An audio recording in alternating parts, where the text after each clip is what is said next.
Hello বন্ধুরা, তোমরা সবাই কেমন আছো? আশা করি প্রত্যেকেই ভালো আছো। তো আজকের ভিডিওতে আমি দেখাবো এই যে এখানে চারটি শব্দ ইংরেজি শব্দ লিখেছি, এই ইংরেজি শব্দগুলোর সঠিক উচ্চারণ। তো দেখো, এখানে আমি লিখেছি এপ্রিহেন্ড, কন্ট্রাস্ট, ডিউরিং, ইন্টার।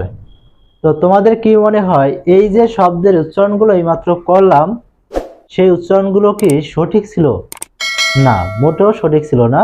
এই রকম ভুলগুলো আমরা কিন্তু সচরাচর সবসময় করে ফেলি। তো আজকের আমরা দেখব এই শব্দগুলোর সঠিক উচ্চারণ। তো তোমরা এইভাবে আমার পাশে থাকো, তাহলে এইভাবে করে প্রত্যেক দিন তোমরা এই ইংরেজি শব্দগুলোর সঠিক উচ্চারণ শিখতে পারবে। তো দেখো, এখানে আমি উচ্চারণটা করেছিলাম অ্যাপ্রিহেন্ড, কিন্তু এর সঠিক উচ্চারণ হচ্ছে অ্যাপ্রিহ্যান্ড।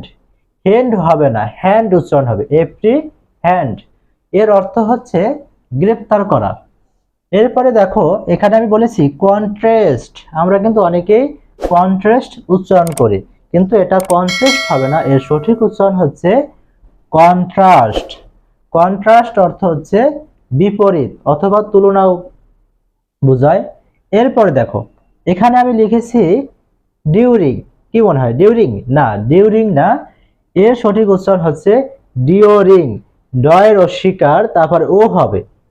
ডিওরিং অর্থ হচ্ছে ধরিয়া অথবা সময়। এরপরে দেখো, এখানে আমি লিখেছি ইন্টার।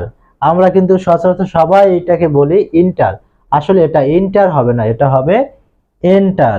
এন্টার অর্থ হচ্ছে প্রবেশ করা। তো ধন্যবাদ সবাইকে এই আমার কথাগুলো মনোযোগ সহকারে শোনার জন্য।